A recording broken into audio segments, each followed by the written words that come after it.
Hey everyone, Jordan Budd here with the Toolkit, and today I'm gonna start a two-part series.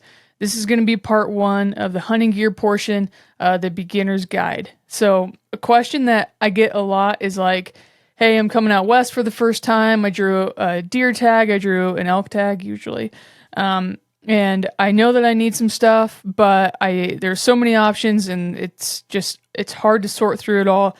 What do I really need?" And what do I not really need? What is the marketing kind of getting me on? So I thought I'd do that today. I actually went way back to the 1990s and built a slideshow here that we can kind of go through together, and it's just a really good thing for some visuals, I thought. So before we get into that, a little recap on the Utah hunt that I just went on this last week. I'm actually going back here in a few days. We found a good buck. I stalked him 2, 3 times. He has 9 other buddies with him, and it just made it really, really difficult. But good buck, nice 4x4. Really looking forward to getting back down there. He's going to be hard horned by the time I get down there. Probably. I really wanted to shoot him in the velvet. I haven't shot a velvet buck yet with my bow. I shot a velvet caribou last year in Alaska, but haven't got a buck yet. And mule deer is just my favorite thing, and I really wanted to do that, but with so many eyes, it was going to be really tough. So I'm hoping when I go back down there, he'll be split off from a couple of his buddies. But something I ran into, so on the last episode 2, I went through or actually it was episode 1, I went through the gear that I was using to go on the Utah hunt. And when it came to boots, I said that I was going to take the Crispy Altitude boot, which I did. So here she is here. This boot, I wanted to take it because it's like pretty like high desert, but it didn't look too like it was too rough of terrain to me. It looked like for the most part we were going to be walking on fairly flat ground. It was rocky, so I wanted a little more flexible, like really good breathability of a boot, but still could handle the mountains.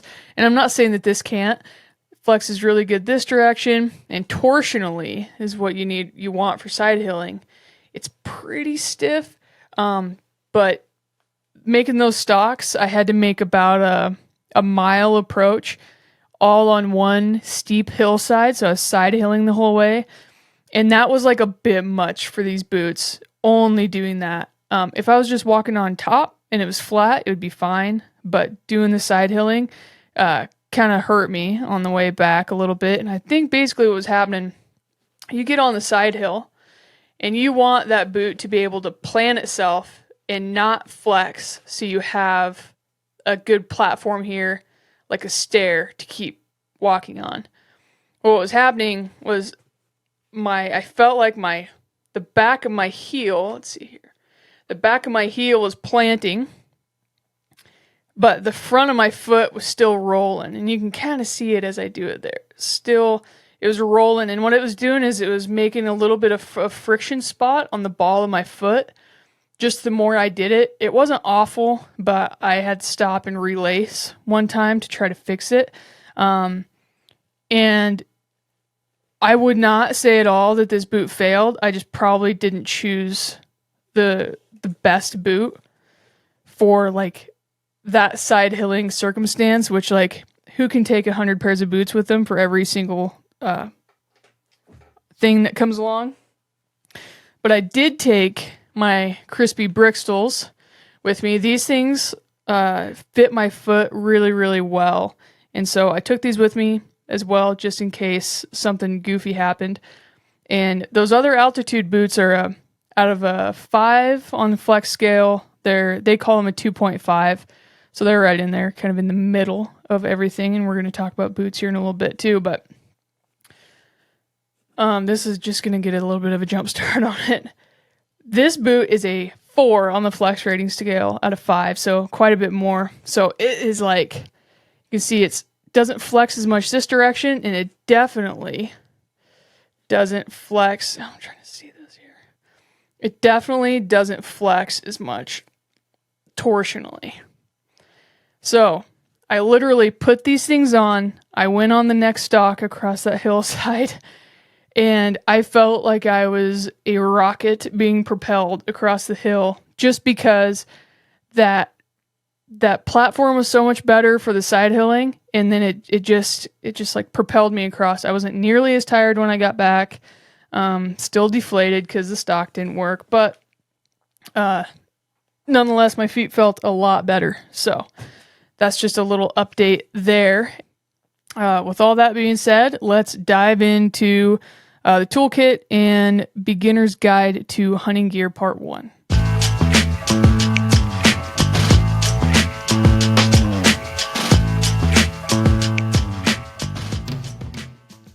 Okay, so we're going to pop over here to my PowerPoint. I thought I did a pretty good job on it, actually. So here we go. We have hunting gear here with our little tagline, gear is great, experience is key. I want to talk about that again real quick. I feel like one thing we can really control is gear. Like we can buy that and can control what we get. And for a gearhead like me, it's fun, whatever. But like getting in the field and getting experience under your belt is just going to be far more superior or key, as I wrote, because gear is not going to like kill stuff for you, right? Or it's not going to fill a tag for you. It's going to maybe let you stay out there longer, let you be a little more comfortable out there. But in the end, like they are tools to help us do certain things. They're not going to fill tags for us. Okay. Boots, footwear, same thing. So get the right boot for the job. There are so many different styles of boots out there. I mean, just in general, there's a lot of brands of boots, let alone all the different styles that each one of those brands comes out with for different things. So look at what you're doing. You're going on a mountain hunt, like I just explained, like I experienced on the Utah hunt last week. That stiffer set of boots was like probably what I should have always been using down there, because that's what I should have planned on using, because it's steep. I'm going to be side hilling a lot. The big thing is try a bunch on, see what fits you. Don't just take somebody's word for it, including mine. Probably try to go to a store where you can try stuff on, or like order a set of boots from somebody. Order a few different sets that you're interested in. Get them to your house, try them on. I mean, the living room certainly isn't going to replicate the backcountry being in the field, but it's definitely going to help you out. You're going to be able to tell fairly quickly of like one boot to the next, comparing them right beside each other, of like, man, I just don't, like, I already see problems that might happen with this. So that's a good way to do it as well. And then just return the ones that you don't like. Another thing you're going to go into is you're going to see synthetic versus leather.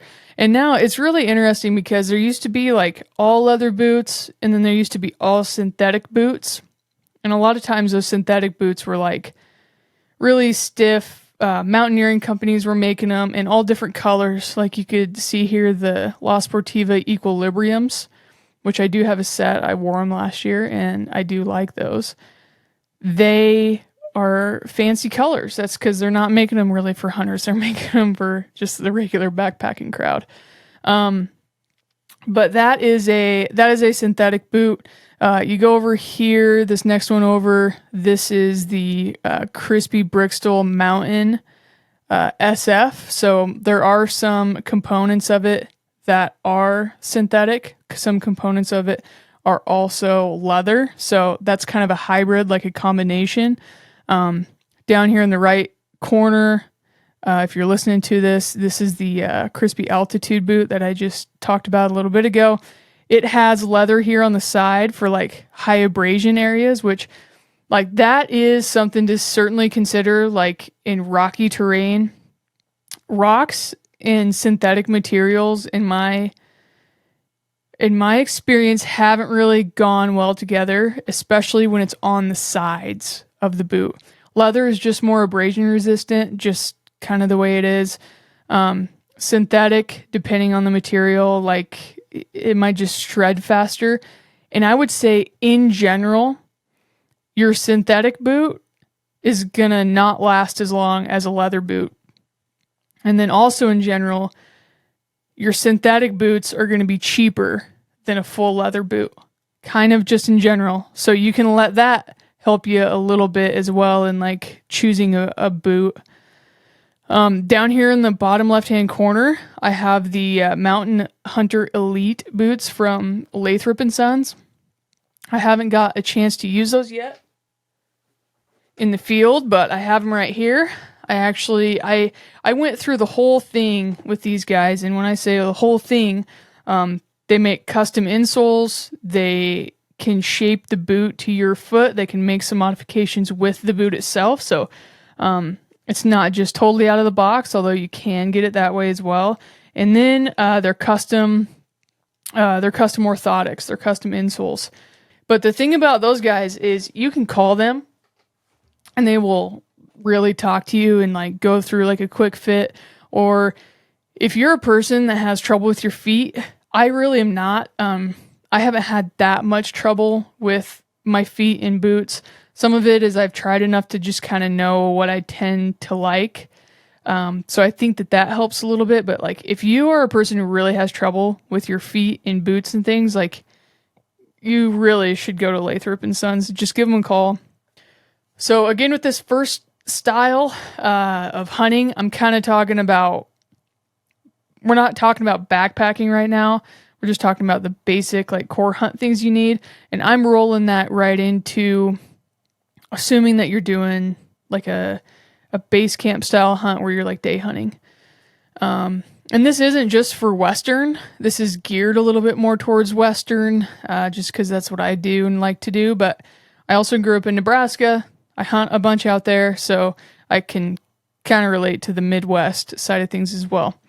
So backpacks, same thing. It's going to kind of depend on how much of a Ferrari of packs you need, depending on the style of hunt you're going. If you're going on an elk hunt and you think you're going to have to pack an elk out a mile plus, like you're going to want one of the big names of packs.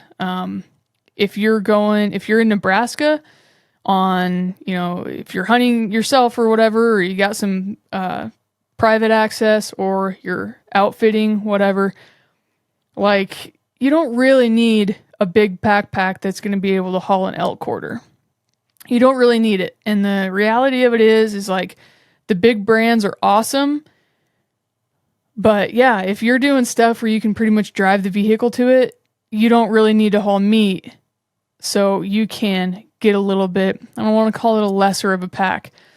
You can just get a pack that's less load hauling. It's not really made maybe for load hauling as much as just hauling your own stuff around. So a couple different ways you can do this. If you are in the mountains, you're going to be packing elk out or something like that. I think going with a pack that is like, there's kind of two separate sections. There's like external frame packs and internal frame packs. And external frame packs basically just means that you buy the frame. Some of these like you can combo together, but basically you buy the frame and the suspension system that fits your body, and then you can put different bags on top of that. So you can put a small bag on it, and then you can have another big bag that you can take the small bag off and put the big bag on. So that is like really modular, which I really like. That gets you from, Western backpack hunting to Midwestern, definitely not backpack hunting. So you can switch bags around like that. But obviously, like I was just saying, sometimes you don't need that. So this bag down here is actually, I think the first, I would say like good backpack that I bought when I was growing up. It's the Eberly Stock X2. And I liked it for Nebraska. There's side pockets that I put a spotting scope in and a tripod in the other side. And there's the wings fold open. You can put different things in different places. And it was a nice, functional, and like well-built, like heavy hitter type backpack. I took it on my first backpacking trip ever to the mountains with my dad. And it was, I won't say miserable, but it wasn't really that fun knowing what I know now with different pack styles and things like that. And I'll kind of get into fit just a little bit in the next frame just to give you an idea of like why one style is a little better for some things than the other style is. But here on the top, as far as packs go, this is the Stone Glacier Approach 2800. It's the day pack that I've been using this year. I literally walked into Shields one day and they had it on display, and I just really liked the way that the pockets and everything was set up for day hunting, especially if you carry a lot of optics. So here on the back, you can see there's like a big pocket that's a spotting scope pocket or whatever you want. I always put my spotting scope in there. And then also on the back, there's a little sleeve that you can slip tripod legs into, trekking pole legs, whatever. And then there's a couple of buckles up the back to strap your tripod onto. And those are independent of your side compression straps. So what that lets you do is you have all your main stuff inside the bag, your extra clothes, game bag, whatever, inside, and you have that all strapped in nice. Usually when you carry your tripod up the side of a pack, you will have to unclip all that stuff, unclip like 3 clips to get your tripod off. This one, you technically only have to do 2, and you would really only have to do 1 if you got rid of the other strap that goes around the spotting scope. But all of your other 6, 3 on each side, compression straps that are sucking the load to the bag are still there. So it seems to be really quick to get your spotter and tripod out, which is usually what I'm trying to do, is trying to speed that process up a little bit. And then here on the right, we have the Kifaru 22 mag. So real quick, the Stone Glacier is on a crux frame that fits me really well.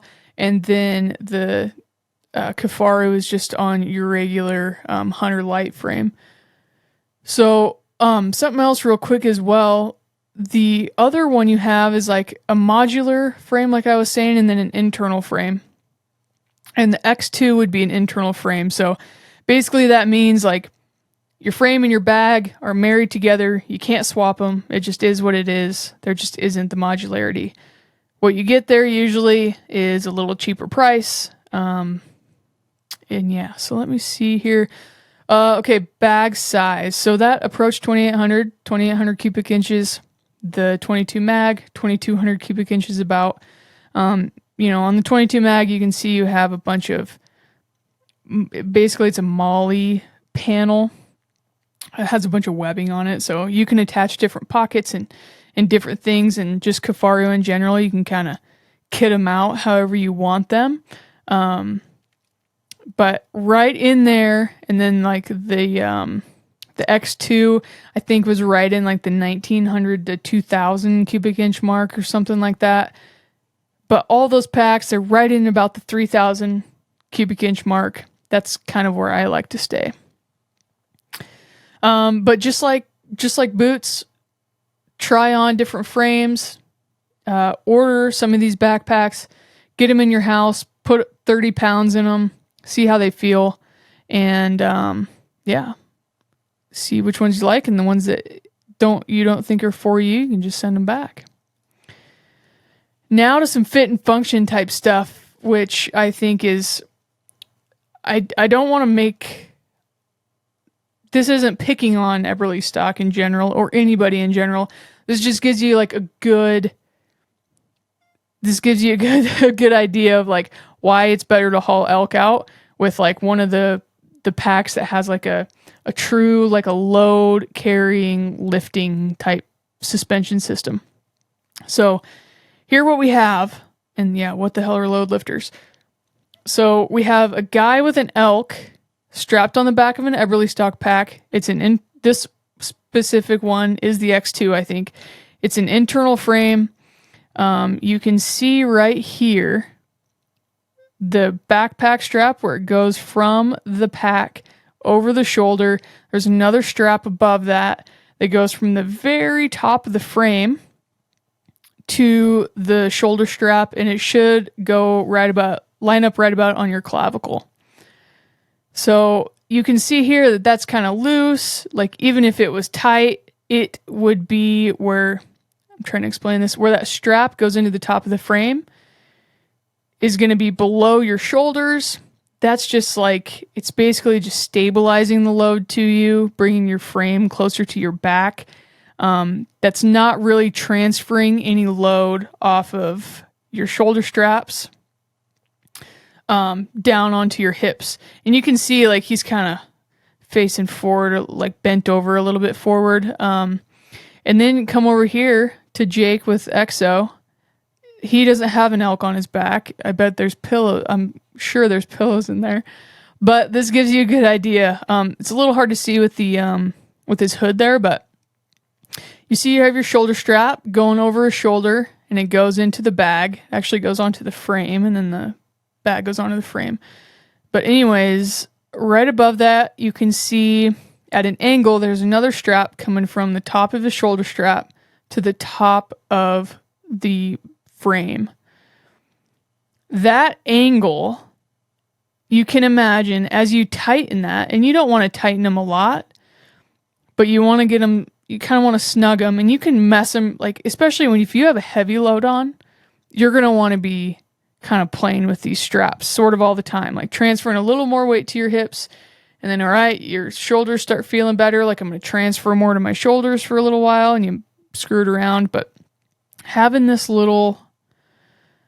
strap, which is essentially called like a load lifter strap, is what companies refer to it as. Basically what it does is where it goes into your backpack strap by your clavicle, as you tighten it or snug it up, it pulls that backpack strap actually right towards the frame. So it'll transfer some weight off of your shoulders down into your hips. So that is like making the load hauling experience one hell of a lot better, because it's not just absolutely smoking your shoulders, smoking your traps, making you bend all the way forward. You can see Jake standing up here nice and tall. Again, there's probably pillows in there, but yeah, that's still the way you should look, even if the thing is full of stuff. So that's a little on backpack fit and function. That's why functioning load lifters are a lot better than load stabilizers. And we're going to get into fit in a different episode. All right, the next one, your optics. So most of us have a set of binoculars already. You know, folks coming from back east or coming to, out west. Do you need to upgrade your binoculars? Kind of depends. And I think it depends on what you're looking to do. Seems like if you're going to be in an area where you're like archery elk hunting, and if you're in timber and you're not going to be able to see that far, like, you probably don't need to upgrade your binoculars. But like if you're going on a high country mule deer hunt where you're just going to be glassing all the time, I would consider upgrading your binoculars if you feel like it's applicable. So a good set of 10 power binoculars. I have gone all over the map as far as powers of binos. I've done 10s and 15s and a spotter. I've done tried to ditch the 15s and go with 12s in a spotter. And it just seems like the 12 powers they're too much to handhold. They don't have quite as good a field of view. But they didn't have quite enough power when I was on a tripod, as much as I wanted anyways. When I was like looking for something more comparable to the 15s. So I have done the entire wagon wheel circle, and I have gotten back to where just a set of 10x42s and then a tripod with a spotter and a tripod for the binoculars as well. Again, I think spotting scope kind of depends on budget and the hunt that you're going on. This one's really tough because like these are like big ticket items right here. Like these are expensive.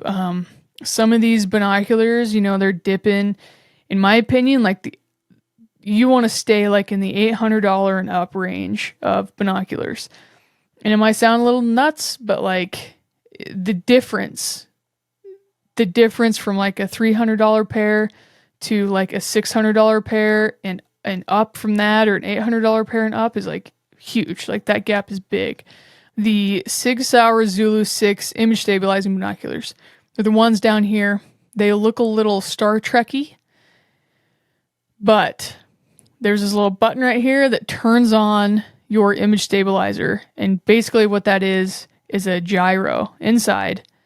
And it turns on and it stabilizes, like, and actually, like, the more you move, the more stable it gets. They're amazing, and really for what they are, they're pretty cheap. They're like $1,000, and they have like 16 power, 20 power. So like that is, if you don't really want to get a spotting scope, like, I'm trying not to be like a salesman here, but what you're doing with those things is pretty incredible. So my advice, just go check them out somewhere in a store. Just go try them. Like, I don't care if you buy them, but go try them. I literally, like, I'll have clients come out to Nebraska, and my most favorite thing is just handing them to them and then telling them to flip them on. And it's like, they're all super, super excited about it. So yeah, there you go with that. Kind of a hard question to answer. These are my binoculars here. These are the Zulu 10 10x42s. You can see me there with a tripod set up. I was glassing in Utah also. Big thing here though, use a rangefinder. If you don't have a rangefinder and you're coming out west, buy one. Like 100% hands down. We've had some folks, like some clients from back east, that usually don't need to use a rangefinder just because they're in such close quarters and they're good at guesstimating. They get out here and it's so open and flat that they're just like, can't handle it. And there's like one guy in particular told me, like, within the first day, he's like, I really need a rangefinder. So I loaned him one. And then he came back the next year with a rangefinder, which was nice. Last thing, just to touch on, bino harness and like a pocket for your rangefinder. Super nice to have. They do make really cheap ones that just go around your shoulders and clip in. You can really kind of go as crazy modular on that as you want and as least as you want. The good thing about a harness is it protects your binos. If you get a fully enclosed one, keeps the dust out of them, just protects them. You're spending a lot of money on it. So that's something there. This one that I'm wearing here, can't really see it very good, is the fob from FHF Gear. That's their new harness they came out with this last year. Tripods. So gonna dive into tripods just a little bit more. I thought about keeping it out, but I like them, and I have a bunch of them sitting behind me that I can show you. So again, with the archery elk hunting, if you're not going to have a spotting scope with you and you're going to be kind of on the go a lot, just probably leave a tripod as well. Just kind of get that completely out. Just with that in general, like, you're going to save some good cash. But tripods in general, the one thing I think it's overlooked a little bit is there's kind of two parts to them, right? So there's your tripod legs. That's actually like the things that extend. And then there's your tripod head. In my opinion, you are going to be better off getting the best head that you can afford in an okay set of legs. So this tripod, see if it'll focus here. This is the Manfrotto Be-Free carbon fiber tripod. Quite a few years ago, I did a review on this thing for Black Ovis through Rockslide.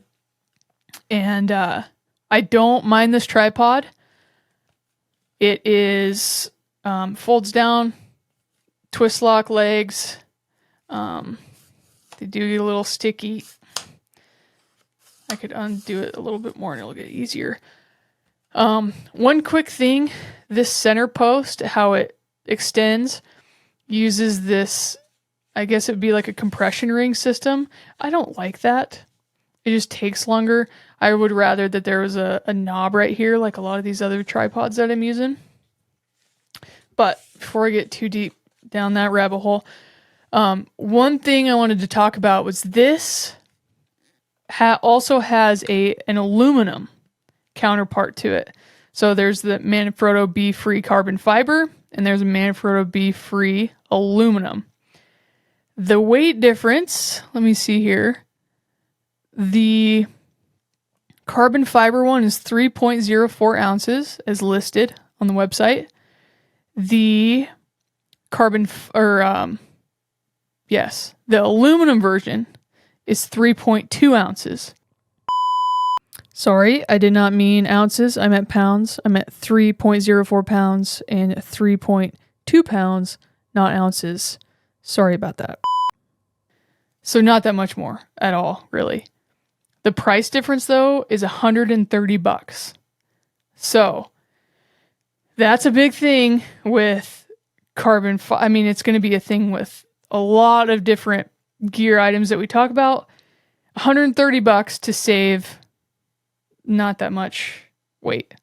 So that's something you got to think about as well as we dive into this. But carbon fiber is nice because it doesn't really clink. Aluminum clinks. I'll show you in a second. But carbon fiber can break for the most part. I'm going to show you something pretty cool in a second that kind of contradicts that a little bit. Technically, also something to think about as you get lighter and lighter in weight, you're talking about a really lightweight set of legs with a heavy, bigger optic on top and expecting that thing to be super stable. So they just don't go together sometimes, right? So that is something to think about. Aluminum just is, usually is a little more heavy than the carbon fiber, but it could also give you some more stability with that heaviness, if that makes sense. Aluminum doesn't break like carbon fiber. It can bend. It is cold when you touch it in the mornings with your hands. This is an aluminum tripod, and actually one of the only aluminum tripods that I own. It is an Outdoorsman's. You can hear it. It's a little more, it's just a little louder. It is certainly cooler, even in this air conditioned, or even in this room in my house. It's cooler than the carbon fiber to the touch. Let's see. Here's another carbon fiber tripod. Come on. That I have. This is the Slick 634. I also have this Slick 624 is what I've been using this year for the most part. But this is the 634. I've had this for a really, really long time. We're running up on 10 years now. We did replace one of the twist lock things broke. And so the guys at S&S Archery helped us fix that. And then Leah has been running this, and she really likes the micro pan head from Outdoorsman's. But overall, really good tripod. Nice to put in the pack. And then the one that I have been using this year, other than that 624, is for a tripod head. I got the new Outdoorsman's Panhead 2.0. I've been running the original Panhead for a long time, and I actually I did a review on it. Gosh, it's been a long time now. But they came out with the 2.0, and the one thing that's super cool about this is this can accept two different types of plates. So it can accept the Outdoorsman's. I don't know whether you'd call that proprietary one or not, but it fits the Outdoorsman's plate, and also above it, it fits an Arca Swiss plate. So 2 different plates you can put on the same head. Is super badass. And another thing they did with this head is from the original, I think it had a 6 pound or a 7 pound recommended weight limit. This one has a 20 pound recommended weight limit. So overall, big upgrade.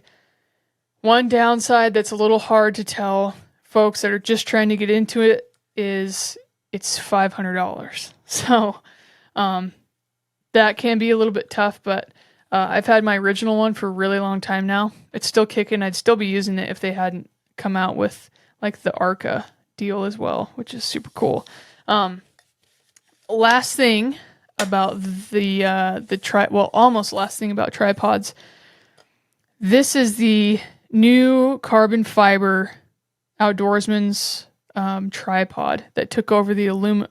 It didn't take over the aluminum version, but it's been added to it. It's $1,000. I think it's a little over 1,000. So that's like, for a lot of people, that's crazy. But this has something in it that's not just carbon fiber.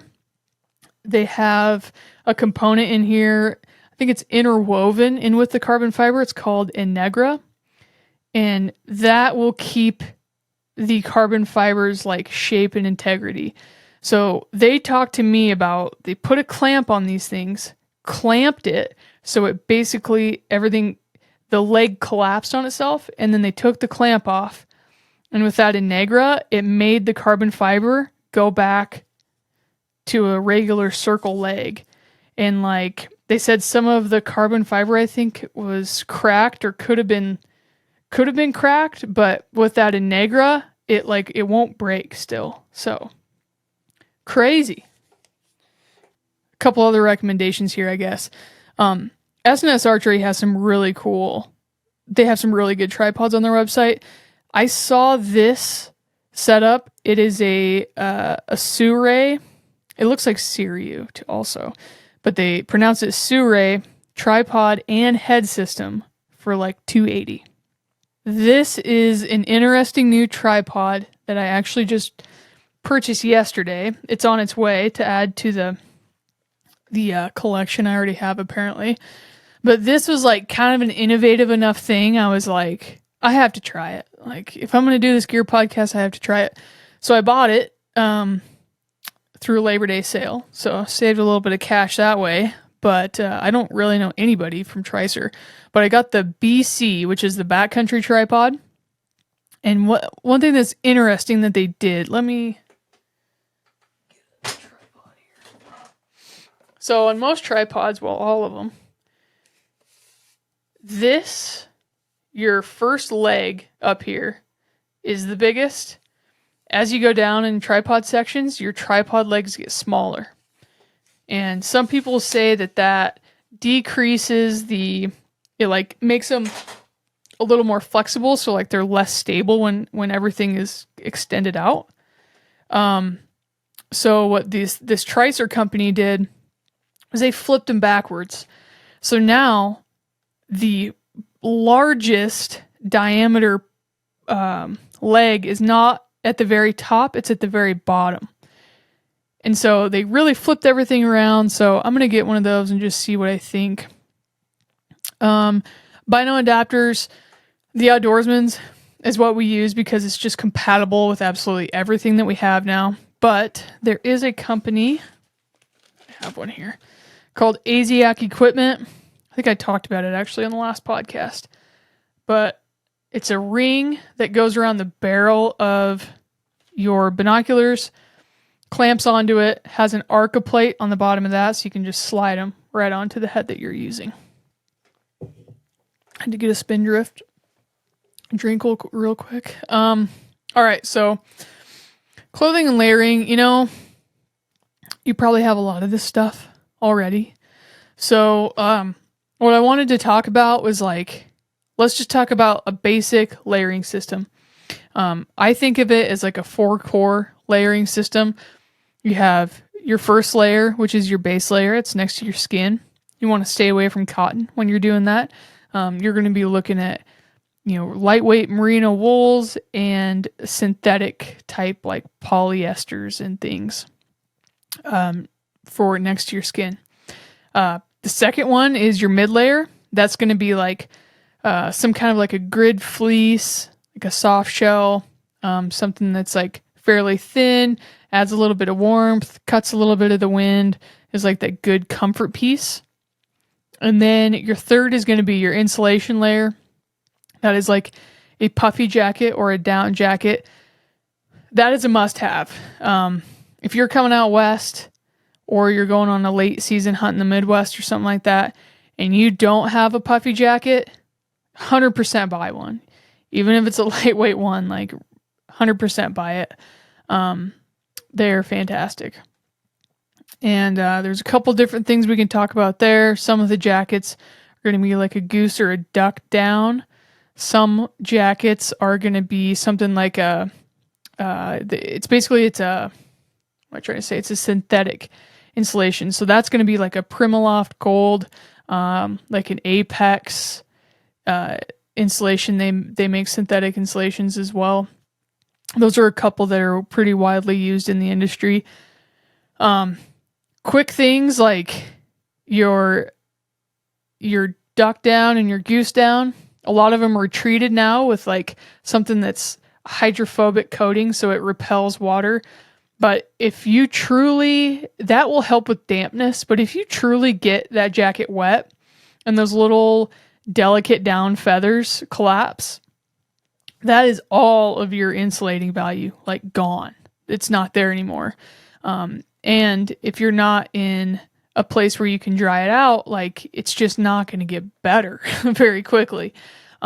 So that's where like the synthetic insulations come in. Even if they do get, sopping wet, I mean, that would not be very comfortable, but if they get pretty wet, that insulation won't just completely collapse. So you will still have some heat retaining properties when it's warm or when it's wet or when it's damp. So another thing with that's kind of nice for folks just getting into it. Like I would kind of recommend going with a synthetic jacket. It's safer for some areas that are just wet climates. You drop your pack in a creek or something crazy, like, it's just a little bit safer, and then they're also cheaper.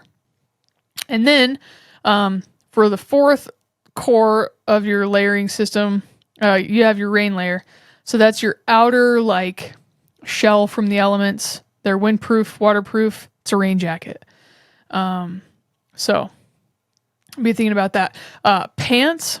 So stretchy and comfortable for the most part. A lot of these pants are made of like nylon, things like that, they're stretchy. They're really durable. People often want pants that are like, not too hot. You don't want them too cold. And you want them super indestructible. But the reality is being able to get all those things together is really difficult. You have a pant that's like really lightweight, built for the warm months, is highly breathable. Sometimes there's going to be some kind of a trade-off with that. So I really like to go to like a mid-weight, more like a durable mid-weight pant that's still not insulated. And that is because it's a pant like the Corget Foundry pant from First Light. If I was going to recommend a pant to somebody that was like, I just want one pant to get me from early through the late seasons, that's the pant that I would choose, with the caveat that you have to layer correctly under it. So that pant has hip vents, so you can dump heat super quick or leave them open so it can just be a little bit more airy, like in the warm months, like right now. And then as you go a little bit more into late season, you can layer underneath of them with just a lightweight long john, basically. But that pretty much covers like the coreness of the layering system. Any company that you go with, any company's website that you go with, they're going to give you basically the same information. They're going to have things listed out into like your core, your base layers, your mid layers, your insulation layers, your shell or your rain layers. Moving on to rifle and your bow or archery setups. Oftentimes folks are like, hey, I'm coming out west, I want to get a new gun. And I'm like, that's a big portion right out of the top of your gear setup if you need to get a new gun. For the most part, if you're hunting back east, you probably have you're shooting like a 7 mag or a 30-06 or a 308 or even like a 6.5 Creedmoor or something like that. Like, unless you're going on like a moose hunt or an elk hunt, like you don't just go, don't talk yourself into going and buying a new gun, where you could be spending that money elsewhere if you already have a rifle that's going to work. I would say for archers, for archery hunters, like go check out your arrow setups. Just look like weight wise where you are. If you're elk hunting, you want that to be a little higher. In my opinion, you want that like 450 plus. I have a 28-inch draw. I shoot 60 pounds. Last year I was shooting 510-ish, 515 actually. And then this year I switched to, I kind of didn't really switch, but I have a different setup right now for deer. I'm around the 445, so I'm really at the lighter end of where I just comfortably like think I want to be. But yeah, going to a little bit heavier arrow might not hurt you. Also looking at your broadhead selection, in my opinion, if you're shooting elk, you should not be shooting a fixed, you should not be shooting an expandable head. You should be shooting a fixed blade head. In my opinion, it's just going to help you. The things are big, tough, they're gnarly. You just want to be able to have a good setup flinging at them. Kind of the same thing on the rifle end. I don't think you need a new gun to get the new, super popular caliber, but you should consider maybe a new bullet.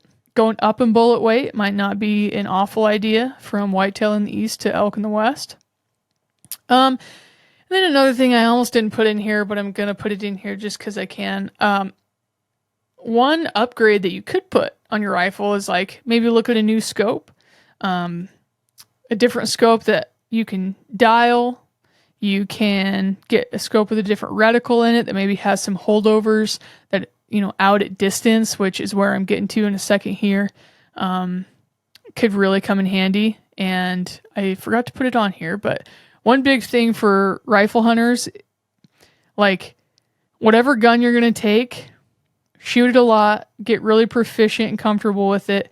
I mean, I would say shoot it out 300-400 yards. That's where I tell my clients that are coming to Nebraska for rifle season, be confident out to 400 yards, and it'll make everything within that just seem simpler.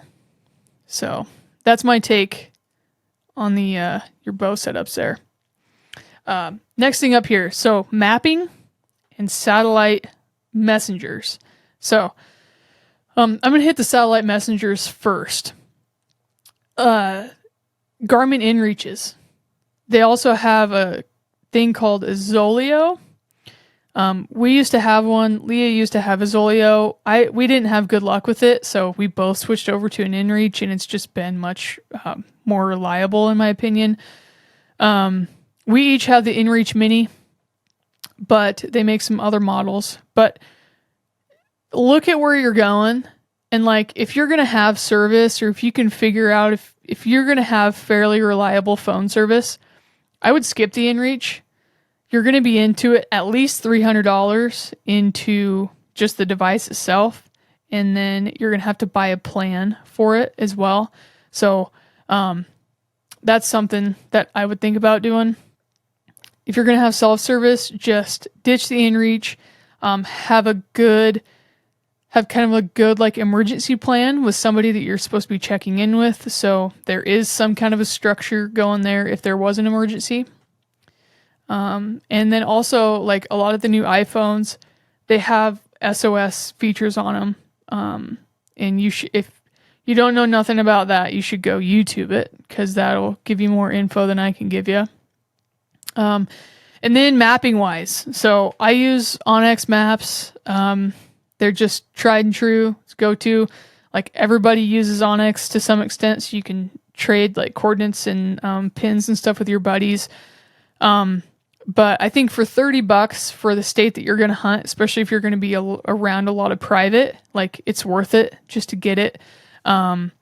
If you're going to be like in the Forest Service or like giant sections of BLM, or like you have a really good handle with a paper map, Like, you can probably just roll with the free version of Onyx, but it is just like, it's nice being able to drop pins and just like do tracks and stuff like that. So, yeah, I think it's worth it in my mind. All right, moving on to kill kit, your game bags and your knives. This is kind of funny. Of some things I tell you to skip, and then some things I say that maybe you should spring for. If this is something that you're going to want to be doing like a bit, it wouldn't be an awful idea to get like some decent game bags. So there's all different kind of game bags out there. I would say like the disposable cheesecloth type ones are usually what you see, like at the big box stores, and they are cheaper than the ones that are reusable. But the ones that are reusable are just that. You can wash them, you can reuse them year after year. The quality is just going to be better. They're not going to stretch like the cheesecloth ones are and be kind of hard to carry around. I really like the Argalis. I usually use the High Country pack for deer, and they have like places to tie off on. They're like a good shape and they hold their shape, so they're easier to put in a pack, and then you can wash them. So yeah, I think spring, and they're like $60. So springing for a good set's not a bad deal. And then a knife. You probably have a knife right now that is going to work. And the last time I did a podcast like this, talking about actually pretty much the same thing, I said the knife that you have is the one that you should use, and people got a kick out of that. But it's not wrong, right? Like, if you have a decent knife, just make sure it's sharp. Get you a knife sharpener. Down here in the bottom, this is the Work Sharp. I think it's just a field sharpener. This specific one you can get through Meat Eater, but it has the guides and it has a ceramic dealie on top here. 2 sides of coarsenesses on the diamond, and I think they're like $30 or $35. So if you have a decent knife right now and you get a sharpener, like, you're off and running. I used to recommend that people get like replaceable blade knives. I've started to kind of get away from that, just because if you learn how to sharpen a knife, I just realize like just the more sturdy it is, just kind of the less bad things that can happen. So if you're going to go with a replaceable blade knife, though, I would recommend the Outdoor Edge. They have a few different models. I have the EDC one that I carry on my belt or on my pants pocket in the backcountry all the time, because for one, I don't want to lose my good Benchmade one, which could happen. And then 2, it kind of serves as like a backup with a couple extra replaceable blades. If I were to lose my knife, or if somebody else comes along to help me and don't have a knife or whatever, they're just kind of nice to have. But I say get a good fixed blade quality knife with a sharpener. I always tend to reach for what they call a Serac, an SERAC knife from Argali. It just fits in my hand really well. I like the blade design or the blade shape, and it's just been a good knife for me. So that's what I like to use there. First aid, emergency, and like a repair kit. So this bleeds over into just a little bit with the backpacking type stuff. This is what I still carry with me every day, even though some of the stuff isn't as applicable to like day hunts, but I guess it kind of is. Anyways, basics, I think keep it pretty basic. You can go and get like adventure medical kits. They have kits that are pretty much set up, or you can just make your own. So just the basics, Band-Aids, bandages. I think like disinfectant wipes or like Neosporin be good. Skin glue is good. I did that falling through let me see. It doesn't look that bad now, but I literally fell through a barbed wire fence the other day trying to sneak over it. is not my greatest, but I cut myself all up, and we had skin glue, so we could kind of keep some of these scrapes and stuff. We could just glue the skin down that I already had left, which was nice. Basic meds, Tylenol, ibuprofen, some Benadryl, obviously anything else that you think you might need. One thing to be cognizant of is like aspirin and things like that. You're not supposed to give somebody aspirin if they have a headache or something like that, because it thins your blood and it can actually give you, like, if you have a brain bleed, it won't clot it up. It'll just let it keep running. Don't take advice from me, but that is, just know the meds that you have before you just start taking them everywhere. A tourniquet. I do carry a tourniquet with me. They're cheap. I think I got like 3 of them off Amazon for like $40 or something like that. I do not remember which kind they are, but they're the ones that I think they're combat tourniquets, and you can use them on yourself. So I have those with me, or just one with me. Moleskin stuff for your feet if you start to get blisters or hot spots and know how to use it. Honestly, YouTube her up and just be like, get a refreshing crash course on how to like correctly put moleskin on blisters on your feet. There's this stuff called Leuko tape, Leuko, super sticky on the back, that like moleskin type material on the front. Then another thing I like to carry, fire starter, just a way to start a fire. Honestly, sometimes I end up just using it to light my stove. But Pyro Putty is a good fire starter that you can find a lot of outdoor stores right now. It just kind of comes ready to go.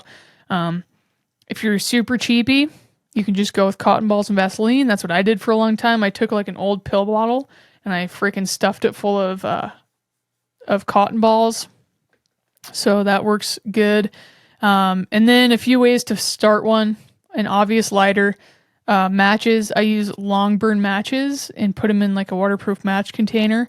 And then a striker. They call them like flint and steel sometime, but like a striker. Sometimes I make a fire with those just for funsies. But yeah, they're just nice to have. They're not going to get saturated with water and quit working. And then patching your gear up. Paracord, always nice to have paracord with you, whether it is like most of the time I just carry my paracord in with my kill kit. But you never know when you're going to need paracord otherwise, so pack accordingly. Gorilla tape for basic taping jobs. There's this stuff that is called tenacious tape from Gear Aid. It's like a fabric tape. It is like super, super sticky. It's unreal sticky. Like patching like a jacket snag or something like that. It's going to work really well. I've patched sleeping pads with them before and literally have gotten a seal out of them and used that pad for the next 3 days. One thing to be a little cautious of though is like most tents that you're going to get from outdoor industry folks are going to be silicone, or like the high-end backpacking tents. They're going to be coated with silicone and nothing sticks to silicone. And then simple repair kit type stuff for your bow or your rifle, your scope, things like that. At least have that stuff in the vehicle. For archery, I take like extra D-loop, extra serving. You got to know how to use those things if you're going to take them with you. The basic Allen wrenches that I would need. Wrapping up here with some extra gear. Wind checker, just your regular powder wind checker. Super nice. Chapstick. I think folks coming from back east where it's usually pretty dang humid, coming out west, it's super dry. It can be a killer. You're going to want chapstick. I use mine on my nose probably more than my lips. It's gross. Sunscreen. That can be one thing. I try to put sunscreen on as much as I can, or wear like a bucket hat, so you can just protect your face from the sun. Trekking poles. Kind of like an extra thing. If you're on a tight budget, I wouldn't buy trekking poles if you don't need them. Some tents just set up with trekking poles. So depending on what you decide to do in our part 2, you can go that route. Something that's kind of nice sometimes is like a small tarp, especially if you're not staying back there and you can't go back to your tent to get out, or you can't get in the trees or whatever to get out of the sun. Sometimes a small tarp. This is Stone Glacier's, I think they call it the I don't know, the UL10. I literally just bought it because I usually use the Kafaru sheep tarp, but I just wanted one a little bit bigger for 2 of us. Small, lightweight, easy to pack. You can pitch them, tie them to trees or rocks or put sticks under them or whatever. Pitch them tons of different ways. You can block the wind. You can block the sun with them. It's just, they're kind of nice to have, but they are an extra for sure.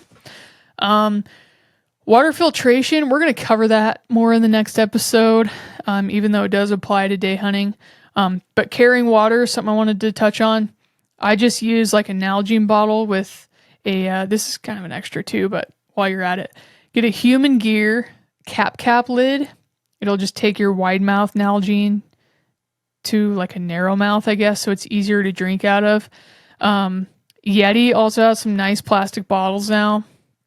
And then, of course, there's like hydration bladders that you can use. For some reason, I tend to start with hydration bladders, and then especially towards the end of the season, I don't use them anymore. I don't know why. It's probably I'm just being lazy and I don't want to fill them up all the time or take them out of my pack to fill them up. But in general, you should probably have a couple liters of water with you a day. I usually try to plan for 3 liters of water a day. I probably get less than that. I think you should plan for 4. But 3 seems to be what I am typically on. So, yeah, with that concludes that portion. Part 2 is going to be backpack camping gear. It's not for everyone. It's not for every situation. It can be nice, can cut you down on some hiking time, and it's fun most of the time. Sometimes. All the time. So, that's pretty much all I have for you. We'll dig into backpacking gear in part 2 of the beginner's guide to hunting gear. So, with that, guys, remember, gear is great, experience is key. Get out there, burn some gas, and yeah, have a good time. We'll talk to you guys on the next episode. Thanks for listening to this episode of Jordan's Toolkit. If you have any questions or suggestions for future episodes, please visit the website, jordan-bud.com, and follow the links to submit an email or voicemail to be played on air. If you're listening on an audio platform, you can also watch this podcast on YouTube via Jordan Bud's personal channel.